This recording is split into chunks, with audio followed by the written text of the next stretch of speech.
Hello, this is Brad Weisman. You're listening to Real Estate and You. And I am in the studio here with an amazing guest. And the topic of this show is called RBAR is not for drinks. And I think a lot of people are going to be like, what in the world does that mean? Brittney, what do you think that means? You know, it could be for drinks some days. You know, I'm just going to put that out there. Some you days, might be right. This market. No, it's the Reading-Berks Association of Realtors. That's what RBAR stands for. That right, is the right. bar, yeah. And there are times we do drink as realtors and as realtor affiliates and people in charge of real estate and things like that.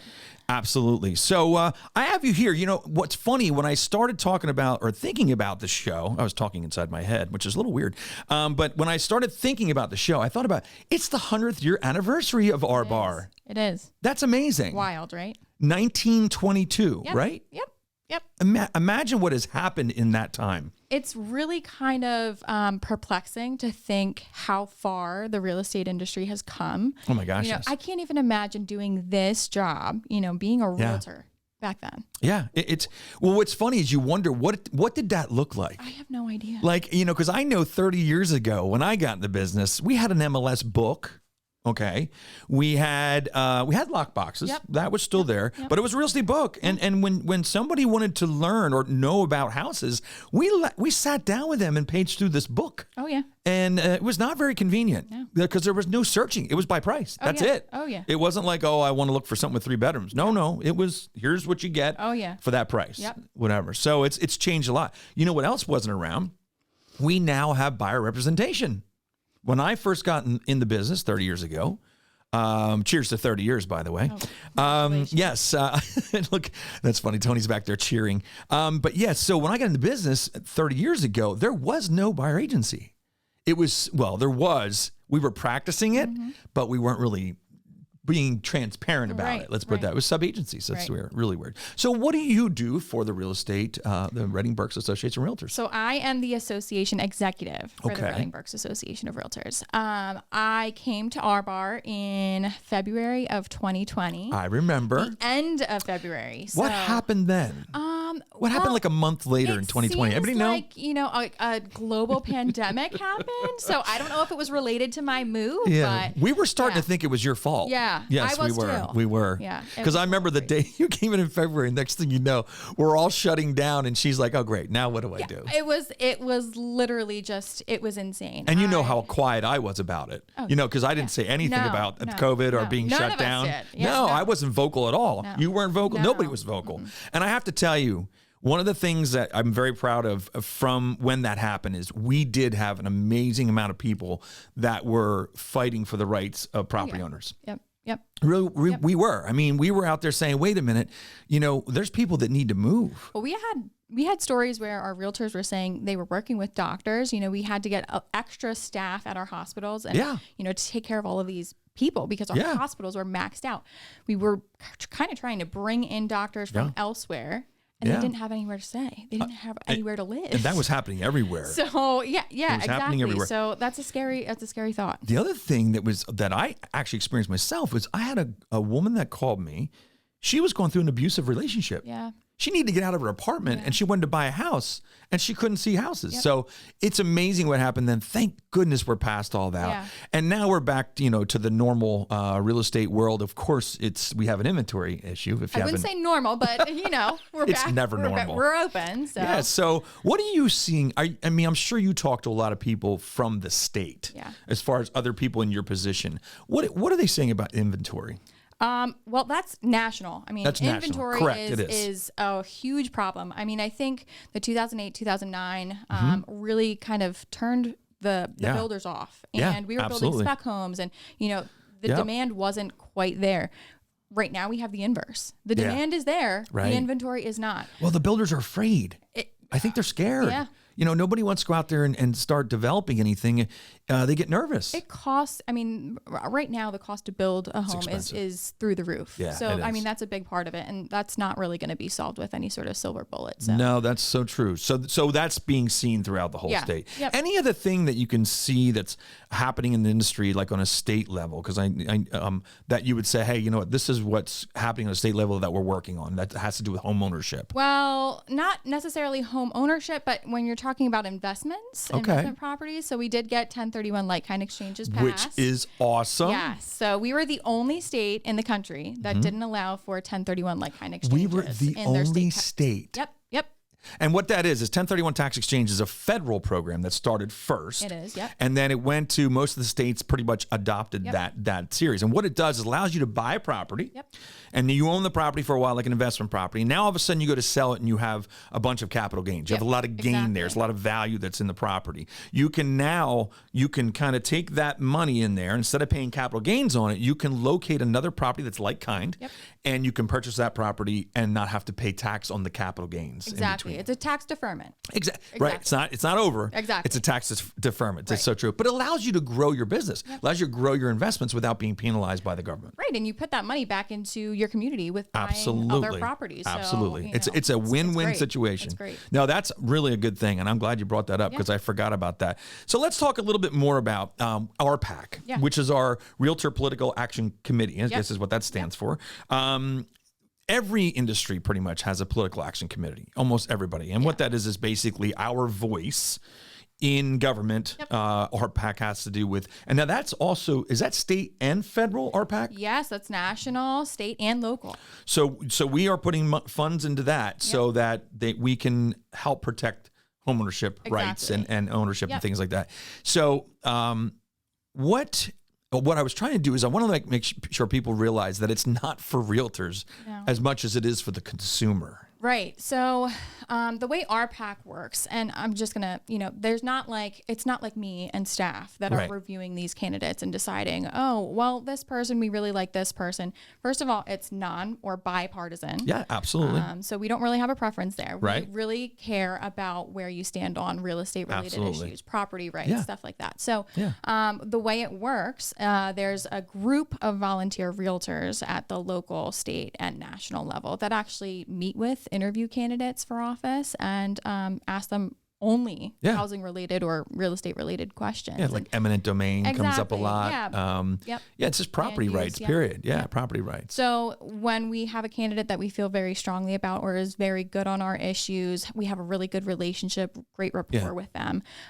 We kind of try to help them stay in office. Or, you'll have an open seat. We'll do candidate interviews for all of the candidates in that race and kind of see where they stand on our issues. And whoever's the best, that's who gets, we're going to put our support behind. Gets the funds, right? And that's where the funds come from us donating money as realtors and putting money into those places. That's amazing. So and it's really, tax. It could be anything from taxes, land use. It could be growth related, smart growth, just really anything that affects private property rights, housing, access to housing.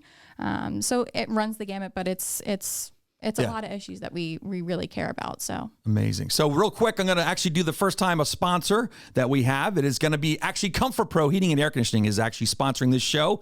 If it's a hot market out there, but it's also sometimes it's hot in your house. So if you need air conditioning, they're the people to call. It's 610-926-4200 and they can hook you up. And then the heating system is coming too. So call them for that too. So that's about it. Thanks, Comfort Pro.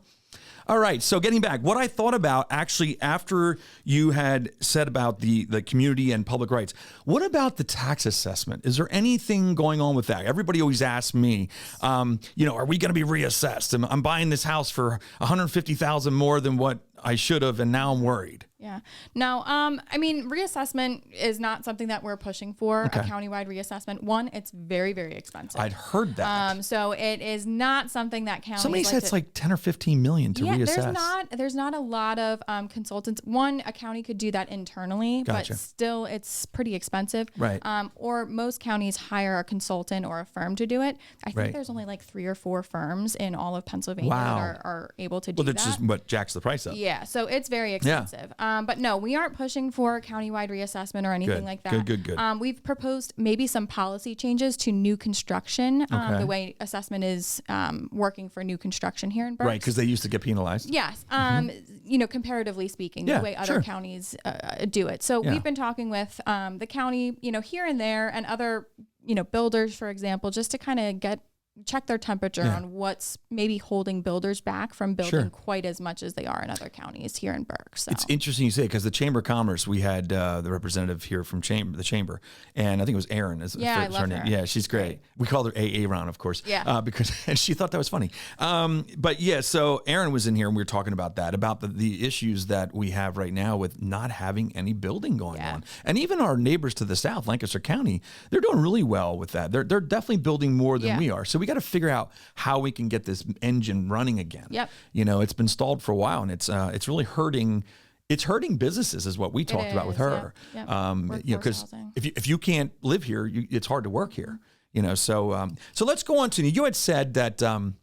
There's a lot of community events and community things that are going on that we do as a association. Let's talk about that a little bit. Well, I would say, I've been with the Realtors organization now in some form or fashion for a total of about 7 years. Wow. I was with the State Association for 5 in government affairs. Prior to that, I was with the governor's office. Really had no background in real estate, but I knew advocacy and things like that were very important to me. It's a good background for you, for the association, for you to have all that. Yeah, it really is. It really comes in handy. Yep. So one of the best things that I love about the Realtors organization is we stand behind our realtors, and realtors are uniquely situated to know their communities best. Absolutely. You're working with such a wide range of clients all of the time, hearing their feedback constantly. Yep. Well, what you don't like about this community versus what you like about this community. You're getting such a broad base of that knowledge. And I think that's where realtors are uniquely qualified to help in a lot of different cases when it comes to giving back to the community. So what the association is doing, we do a lot. We have an outreach committee, and that is just trucking along. We are planning a 5K. I know we're involved in that. Yes. We had that at our meeting this week. Yes. It's very exciting. So the 5K is going to benefit neighborhood housing services of Berks and also Habitat for Humanity of Berks. Awesome. This is the third year that we've done this. I think that sounds about right. Yeah. We had a brief year where we kind of paused for COVID, but we are doing really well sponsorship wise. We want to see a lot of realtors out in attendance. We will be there. We are hoping to get a lot of people from our office out there. Yeah. That's the push right now. Yeah. Yeah. And the other, like I said, building the realtor brand is something that RBAR cares deeply about. Yes, absolutely. We want to convey all of the great work and the services that you provide as realtors, but also how you give back to the community. So we do Thanksgiving meals, meals on wheels. Did that for many years. Now that I have my own children, it's a little tougher to do, but I've been doing that for years. It's one of the best things I ever did on Thanksgiving morning was do that. I probably did it for about 20 years, and it is so fun. It is. And it's just great to know that you're giving back to people that don't have a Thanksgiving meal. I mean, and giving back in terms of taking that job on so that somebody else isn't having. Because Meals on Wheels usually does it. They do it every day. Yes, they do. Yeah. And then we give them that break on Thanksgiving morning. It's awesome. Yep. And it's a good time. It is a good time. It's a really good time. I get all greased up from the turkey. I'm sitting there picking meat off the things. It's wonderful. Yeah, it's fun. We do some other things. So we've done house cleanups now with HBA. So we've done a couple of those this year. We've done a park cleanup. We've done a lot really to give back to the communities that we work in. And I think that's super important. And we should be a partner. Yeah, we should. We absolutely should. So, I was asking you earlier, where are we at with realtors? How many realtors do we have in the county? So primary realtors, we have 1,055 as of August 12th. Wow, collectively as an association, all of our memberships total, we are a little over 1,350. And that means like banks, lenders can be a part, members, inspectors, whoever really is. You can join as an affiliate. If you're in the housing industry or the real estate industry, you can be an affiliate. Hugo, you can't get in it. Sorry, buddy, you can't get in the show into the thing. He could. He could. We could make it work. We could say the producer is now. He's a producer. Yeah, it's fine. He's producing something. Yeah. Yeah. Okay.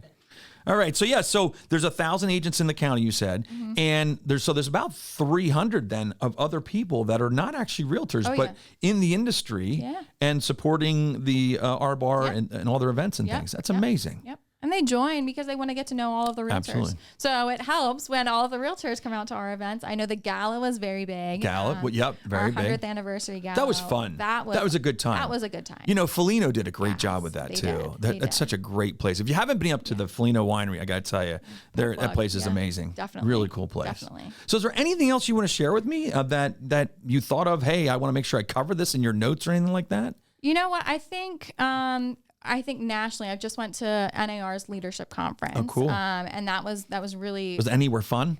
It was good. It was really good sessions. Okay. But they want to convey that realtor brand value, you know, and the knock. If you listen to the realtor commercials, I did not listen to that. Yes, I didn't. You know what? Nobody listens to commercials anymore. Oh, I watch commercials. I never watch commercials anymore. I try and skip them as much as I can, especially if I see anything about real estate. Oh my gosh. Well, I pay attention, and that realtor knock is something that. Oh, that's cool. I'll have to look at that. We're trying to really build the brand. Yeah. So that's something that we're really buying into here at the local association too. Awesome. Very cool. Well, thank you so much for being on the show. I appreciate it. Yeah. We got Brittney Baker Shurr. She's from the Reading-Berks Association of Realtors. She's the association executive, right? Is that the right title? Yep. There we go. But thanks so much for coming. I appreciate it. You can come back sometime again if you'd like to. I will. All right. Sounds good. That's a date. That's it. We got it. All right. Thanks so much. We'll see you next time.